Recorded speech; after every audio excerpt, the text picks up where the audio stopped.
You've round up the equipment you need, you've become comfortable with the rules and etiquette, you've been to the range and worked on our 5-step process for hitting shots, and you're consistently making contact with the ball, and you're ready to think about additional steps to advance your skill. First and foremost, you need to nail the fundamentals and keep coming back to them throughout your golfing journey. While you may vary them a bit to fit your personality and tendencies, they will always be there. Golf is no different than other sports. The fundamentals are hugely important. Periodically, they can get out of whack, so they need to be monitored, and when appropriate, adjustments should be made. You'll recall in our initial segment for individuals who've never played golf before, we went over our 5 key fundamentals. Hand set with the V's of both the thumb and pointer finger pointed directly between your ear and trail shoulder. Feet set, including the alignment of your knees, hips, and shoulders to the target. Body posture set with knees slightly flexed, maintaining a fairly straight spine angle and your hips back. Swing back, slower, faster through like you're throwing a ball based on your own style, and hold your follow through. We also emphasize the importance of rhythm, everything you do and the need to keep it consistent throughout a round. Now we're going to add 4 more fundamentals to your full swing. They're pre-shot routine, pivot, impact position, and practicing with purpose. And we're going to address fundamentals of short game and putting as well. The first fundamental that we're going to add on here is the pre-shot routine. It's extremely important, and it's an area of the game that all levels of player, even to tour players, tend to underestimate because it's extremely important, and it is a tool that you can rely on no matter where you're playing and the pressure that you might be under. So the rules of golf state that you have 40 seconds to hit a shot. And as a beginner golfer, it's really important that we play quickly because the old adage is if we play fast, good players will want to play with you. But there's a lot that we need to do in those 40 seconds to get ready, to commit, to hit that shot. You are either ready and committed to hit a shot or you're not. It's binary. You can never be anywhere in between. So what do we need to do to get to that point where we can be fully committed and ready to hit the shot? Well, the first, it starts with gathering information. Now, it's really important to start this segment of the pre-shot routine. If you're not the first player to hit, start this while other people are hitting their shot. It's going to help speed up the process. And everything starts with the lie. So you get to your ball and you look at the lie and you investigate, okay, am I in the fairway? Am I in the rough? Is it uphill? Is it downhill? All of this is going to dictate really important information. Then we're going to look into the yardage. And most people get 1 yardage. And I really encourage my students to get a range of yardages. We might get the actual yardage to the hole, but what is the firmness of the greens? If the greens are firm, we don't want to land it at the hole because it's going to bounce and go over the green. Or conversely, if the greens are soft, we might have to land it past the hole because it might spin backwards. So really important to give yourself a range based on the firmness of the greens. Okay, what is the yardage to the front of the green? What's the yardage to the back of the green? And it's going to give your mind ease to understand I don't have to carry this 136 yards. I can hit this somewhere between 125 and 140 and give myself a good chance to hit a good shot. Then we're going to look at other information like wind, temperature, whether your adrenaline is up or not. The ball's going to go a lot further when you have adrenaline pumping. Now, once we get all of this information, we move on to the decision phase, the most important part of the pre-shot routine. Now, there's 3 decisions we have to make. What club are we going to hit? What shot shape are we going to hit? And what is our target? Now, picking our target is really important, and it's really based on course strategy. We have a separate video on course strategy, but for right now, important to understand that if you're hitting more than a 9-iron into the green, really this is mostly bogey avoidance. We want to be focusing on working off the middle of the green as our target. Now, if you're hitting wedges, it's okay to be a little bit more aggressive, but the statistics show once you get 9-iron and above, it's really bogey avoidance, especially towards the beginner or intermediate golfer. Now, last thing I'll say on the decision phase, focus on picking the shot that is easiest to love for you. Not the shot that you think you should hit or the shot that you saw Rory McIlroy hit on the PGA Tour. Now, it's easy for our ego to get in the way and want to choose those shots that we want to try to execute. But I don't care if you have to putt from 50 yards off the green. I want you to pick the shot that you're most comfortable with in the moment. And then if you want to go work with your PGA Pro to learn how to hit the shot you think you should hit, that's totally fine, but push that to the side. So once we've made the decision, we're going to move on to the imagery phase. Now, this is going to be pretty quick. The research shows that we want imagery to be a pretty quick motion, but there's certain keys. So based on what type of learner you are you a visual learner, auditory learner, kinesthetic? That's going to change based on how you view the shot. Personally, I'm a visual learner. So I see the shot like a shot tracer on TV when you're watching the PGA Tour. I see it fly through the air, and I see it in my favorite color, which is a royal Duke blue. But if you're visual like me, I encourage you to do the same. Use your favorite color as you see that ball fly through the air. If you're an auditory learner, think, how does that shot sound as the club goes through the perfect strike through the ground? If you're kinesthetic, okay, how does it feel in my hands? What does the club feel like? But keep it pretty quick. That's what the research shows. Okay, boom, I see my shot, it flies perfect, boom, done. Once we're through the imagery section, then we're going to do a quick programming swing or practice swing. Either I think behind the ball is better. You can do it next to the ball if you would like. Same thing fairly quickly. This is going to be based on what you're working on with your PGA Pro, real small, quick feel. It's okay to have a swing thought, but don't have more than one for the backswing and one for the downswing. And then our work is over. We just get over the ball, we waggle, we take one last look at the flag, and on our last look, make it a split second longer, and then we bring our eyes back to the ball and leave your awareness at your target. We call this target focus. So we have that target focus. As I'm swinging, my focus is actually out where my target is. Golf is one of the strange sports, maybe the only sport, where we're not looking where we want the ball to go. If we're shooting a free throw, we are looking where we want the ball to go. But in golf, we're looking down at the ball and our target's further out. So we want to keep that in our mind's eye when we're executing. And then it's time to surrender and trust your athleticism. Once the shot is over, you can give yourself about 10 steps to get a little upset. We want to stay within reason here. But if you need to get a little frustration out, that's okay. But once you walk 10 steps past your ball, you're leaving that shot behind you. You're moving on to the next one. You're gaining excitement to go and show off how good you are to finish the rest of that hole. So these are the main fundamentals for a pre-shot routine that'll really help you execute as you move forward. The next fundamental we're going to talk about is the pivot. Now, when you hear the word pivot, you might think, well, what does that mean? Is that how the body moves? And yes, that's the important thing to think about. And the body in the golf swing is really the engine and the driver. And I really like to talk through that with the clients that I work with, because when you're nervous, the blood flows to the big muscles in your body. So if we're able to focus on the big muscles in our body, that is what is going to work under pressure. We don't want to be thinking about the small muscles in our hands because the blood's not flowing there, especially once we start to get nervous if we're playing with our boss for the first time or trying to win the club championship or even trying to win on the PGA Tour. So what is the proper pivot? You might have heard, well, it's a turn back and a turn through. And in some instances, that is correct.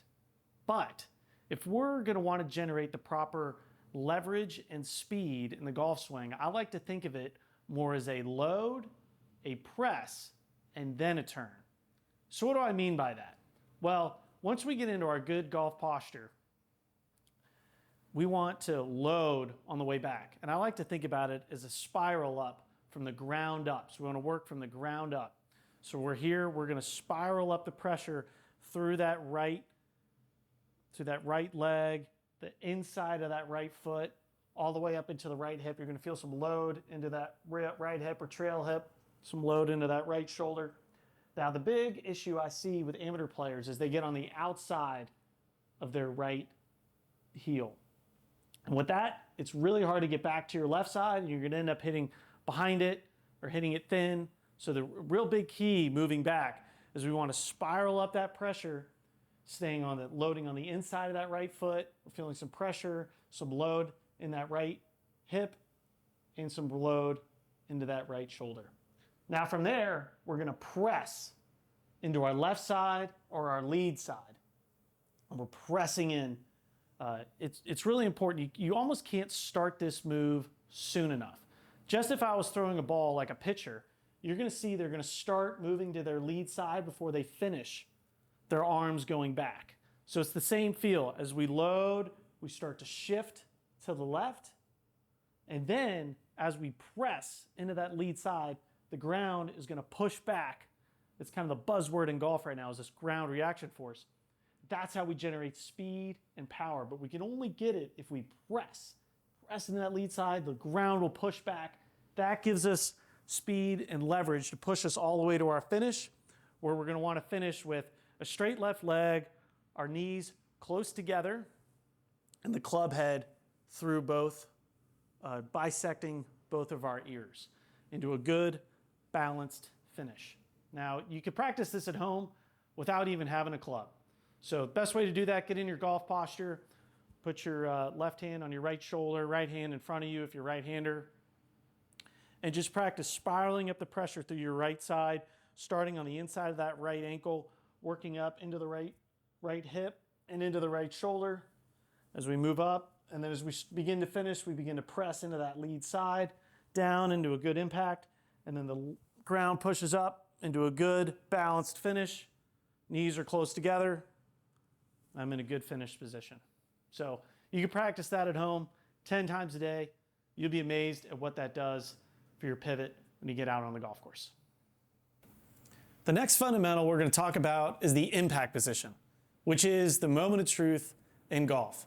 It's the one position that every tour player, no matter what their golf swing looks like, gets into a very similar position. It's so important that many PGA golf instructors will only work on the impact position with their clients, because they know if they get into a good impact position, their brains will be able to reverse engineer how they need to get into that position to execute a good shot. If there is a silver bullet in golf, it is this position. It's really almost the only one that matters because it dictates so much as to where the ball flight goes. So what are the fundamentals of a great impact position? A great drill that I like with the students I work with is to use a golf cart. Or you can use an object at home, but a golf cart's great. So next time you're on the golf course, you go to the front of the cart and you're going to go up against the tire. You're going to get to a good, grab about some iron. This is a 6-iron, 7-iron's fine. Get into a good golf posture and put the leading edge up against the tire and set up to it. And then from there, push against that tire. Apply some pressure into that tire. See how all of a sudden I look like I'm in a really good impact position? Well, what does that mean? What does that look like? Well, I'm on to my lead side with my lead leg straightening. My hands are in front of the ball. My lead wrist is starting to flatten and I'm off my trail foot. This is a great impact position. Now to show you from down the line, as you can see, my hips are starting to open slightly. My shoulders are open slightly. But this is a great, great impact position and all the fundamentals that we want. So if you're trying it at home, you could go up maybe behind a chair. Just be careful, but make sure that you can apply some pressure to it. Really feel that impact position and really show your brain, okay, this is where I want to be at impact. And you'll be able to reverse engineer how to get there. We're happy to work with you based on your own tendencies and fundamentals of how to get in that to works best for you. Today, we're going to talk about practicing with a purpose. Now, I actually wrote a book on this topic called The Practice of Golf. It's available on Amazon. It's a more in-depth look at how to be effective in your practice. Today, we're going to go over more of a high-level overview of practice and how to make it the most effective for you. Now, before we dive in, I think it's important to understand there's a delineation between a practice session and a warm-up session. Now, in a practice session, we're going to go out there and the goal is to improve and make changes. Now, in a warm-up session, it's strictly a warm-up. It's called that for a reason. We're just trying to warm up our muscles. So when you arrive before a round, it's important that you stretch before you get to the golf course. And then when you're out there and you're warming up, you're strictly trying to just engage your body, get in the flow, and loosen up. And that's going to give your mind, you're going to be signaling to your subconscious that you are competent and that you're ready to play well that day. If you show up and you're working on technique and you're doing all these drills, it's going to be difficult for you to go out and play confidently. So with that delineation, let's talk about those practice sessions. Let's say you have 90 minutes and you're going to go out there and try to get better. As a beginner golfer, you probably don't know what you're supposed to be doing and how do I improve. As a coach, the most common complaint that I get from my students is, hey, I can't bring my game from the driving range or the practice putting green to the golf course. Everything feels great in practice, then I get on the golf course and I struggle. And the main reason for that is there's no consequence in practice. We could just simply grab another ball and hit another shot. There's no hazards, there's no penalty strokes. So how do we effectively practice? Well, there are 4 key areas of the game that we need to work on. The first one is putting. Second one is finesse wedges, so going to be inside 30 yards. Then we have distance wedge shots, which is pretty much between 30 yards and 120 yards, depending on the player. And then we have our full swing. So each of us as a golfer have our own innate strengths and weaknesses based on these 4 areas of the game. You might be a great driver of the ball, but maybe you struggle a little bit with your iron play. Or maybe your putting isn't where you would like it to be. And the tendency for us as golfers is to only spend time in the areas that we struggle. The problem with that is the other areas then start to not be as strong. Golf could be a game of whack-a-mole in that regard, as we're trying to keep these 4 areas of the game consistent and as high level as possible. So I recommend trying to spend the same amount of time on those 4 areas of the game when you practice. Say you have 2 hours to practice, try to spend a half an hour on each of those 4 areas of the game. So what do we focus on in those 4 areas? Well, let's start with putting. So the main fundamentals in putting, there's 3 of them. The first one is we want to be able to start the ball on line. The second is we want to be able to control our speed. And finally, we want to be able to read the greens properly. So in that session, we want to be able to work on all 3 of those fundamentals. Now, the first one, starting the ball on line, might be the most important. There's a lot of great training aids out there that work on making sure you're starting the ball on line. Simply, what you could do is pick a straight putt and put 2 tees about a foot outside of your ball towards the target and make the tees just a little bit wider than a golf ball, a little gate, and try to putt through that gate. Once you roll 2 or 3 through there, move on. The tendency is to spend too much time working on your technique. Then we move on to working on your speed.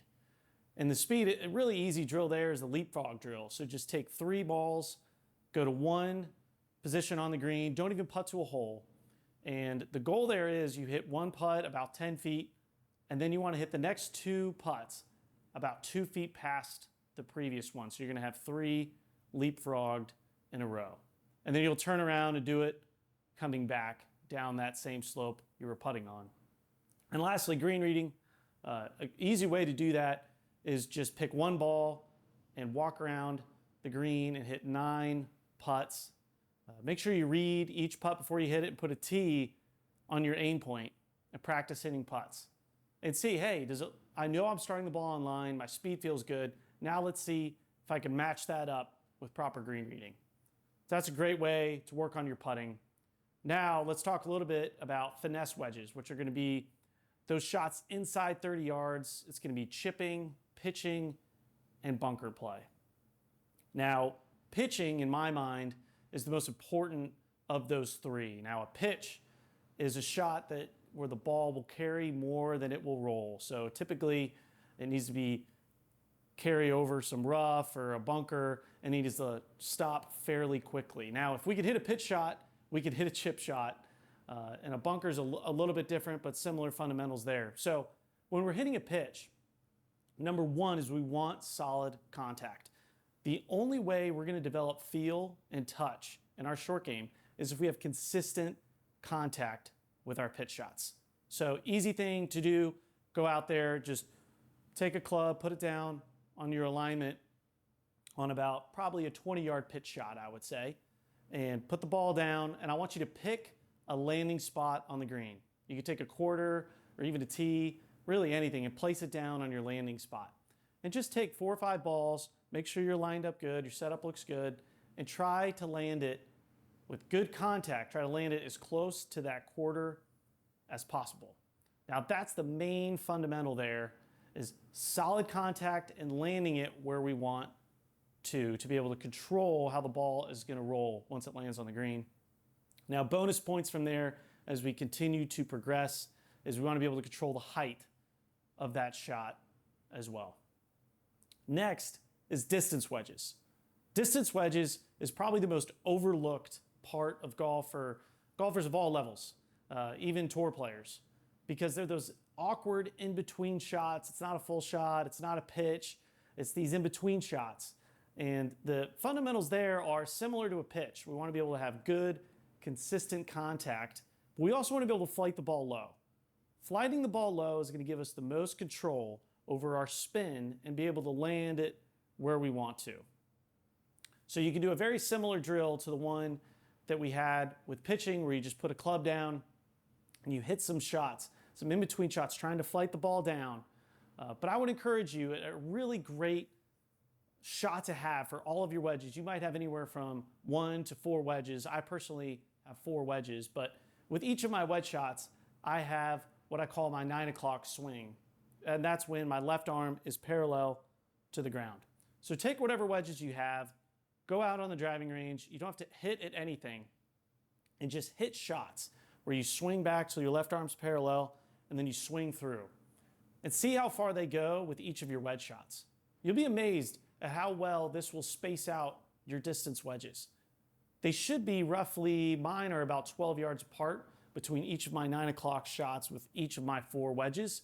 And that covers most of those awkward distance wedge shots. So go ahead and give that a try. I think it'll really help those awkward in-between wedge shots. Now finally, we'll move on to the full swing. This is the driving range. This is where most players spend too much of their time. It's a lot of fun to go to the range, hit it as far as you can, hit full swings. But it is probably the easiest temptation to spend too much time there. Because if you hit a bad shot, there's no consequence. Shuffle in another ball and hit it. The fundamentals in the full swing that we want to focus on are consistent contact as well, but we also want to be able to control the shape of our shot and take one side out of the golf course. You don't want the temptation to shape it too many ways. All 9 shots you might hear where we can hit it left to right, right to left, and straight out of 3 different windows.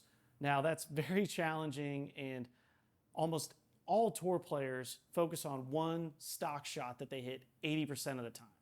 What that enables them to do is take one side of the golf course out of play.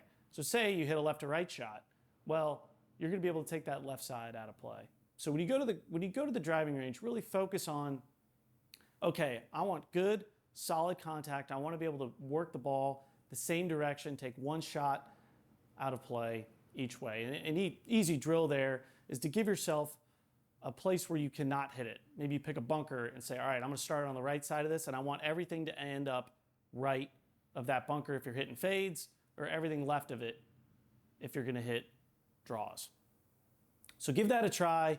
I think it'll really help. Bonus points there is if you could try to work on hitting a little bit of a lower shot. That will help you in the wind and when the conditions get a little bit trickier. So those are the main fundamentals for practicing with a purpose that really help you take your game from the practice tee onto the golf course. Next, we're going to talk about the fundamentals of the short game. Now, this is inclusive of chipping, pitching, and bunker play. Now, the pitch shot is probably the most important of these 3, because as we've talked about before, if you could hit a pitch shot, you can also hit a chip shot, as it's just a shorter version of that. We'll also touch on bunker play as well. Now, working on your short game, probably the easiest way to lower your handicap. Everyone misses greens, even tour pros.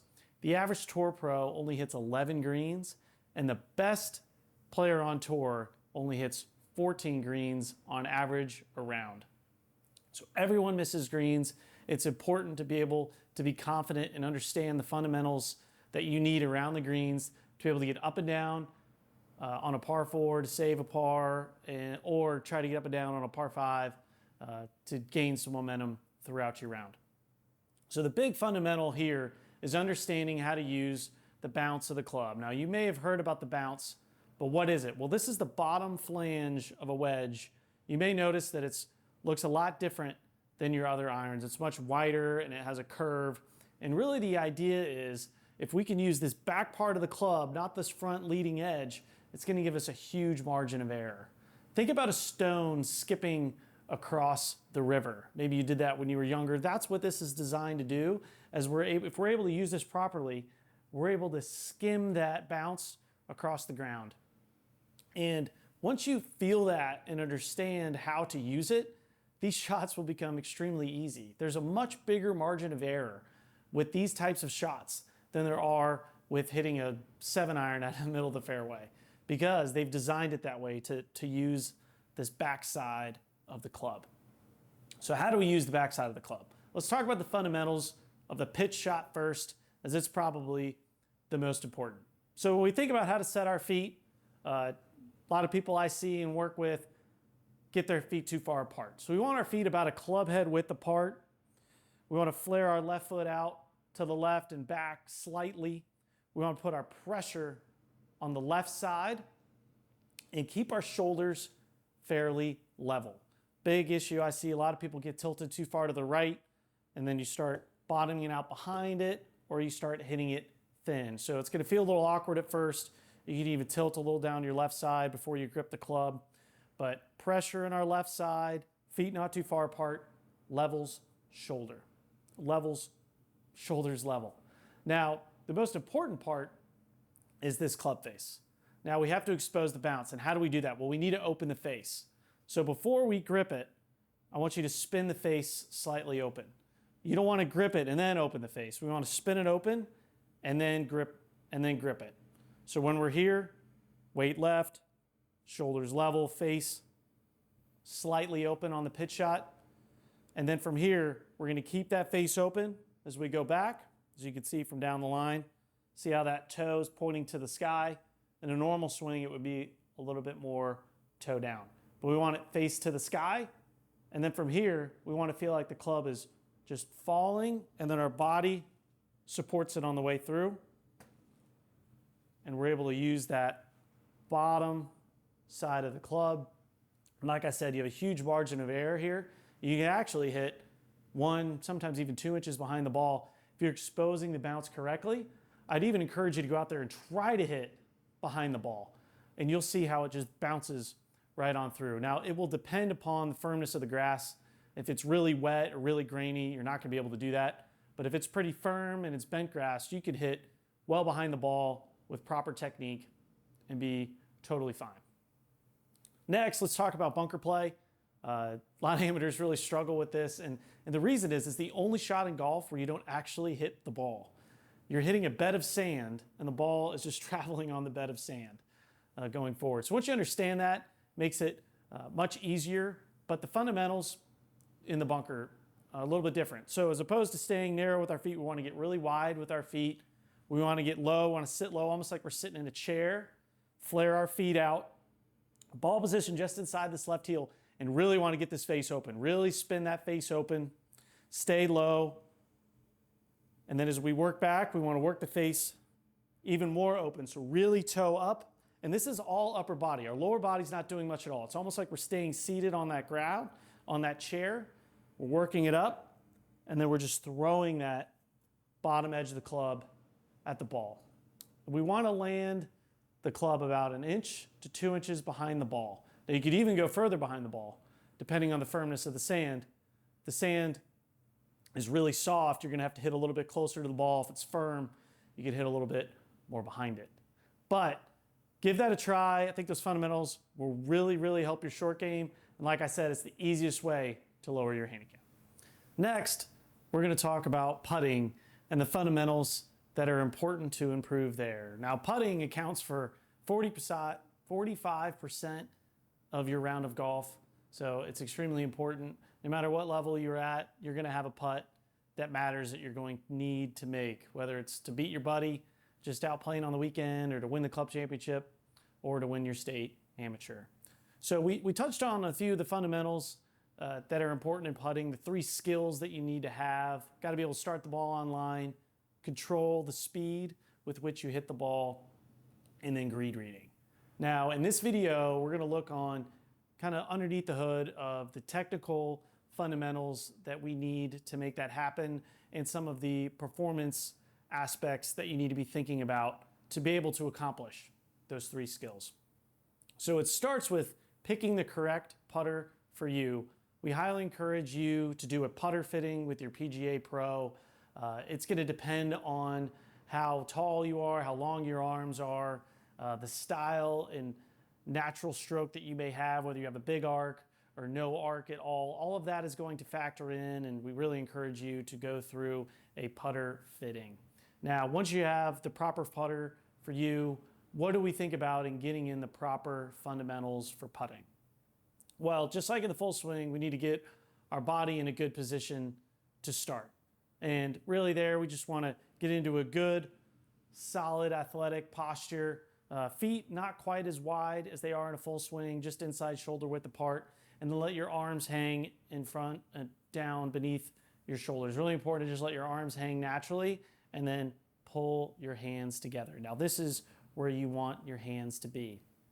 Now, from the grip standpoint, it is very different than in the full swing, where you might remember we talked about gripping the club in the fingers of our hands. Now, in putting, it's much more important. You do want to grip it in the palm. We're not trying to generate any speed or energy here. We're trying to control the putter face, and we're much easier to do that when we have it in the palm of our hands. The putter face accounts for 80% of where the ball will start. So really important to be able to control the face of that putter throughout the stroke.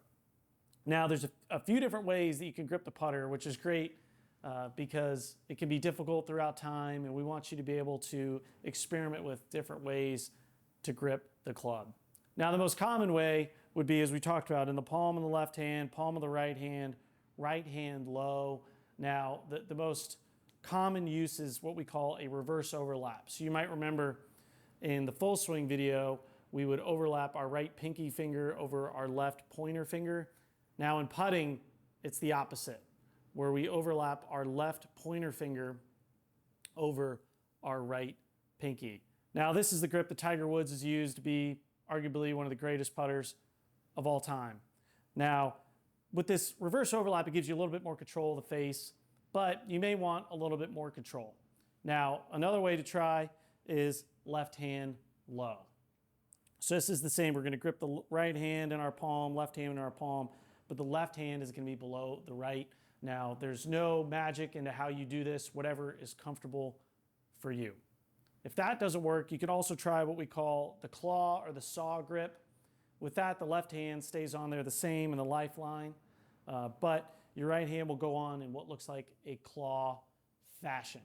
You could also do a pencil, which is a little bit only one finger on there. But like I said, whatever feels more comfortable to you, but it's going to be a variation of this look here. Now, just quick note on the claw. I've experimented with a lot of grips throughout my career.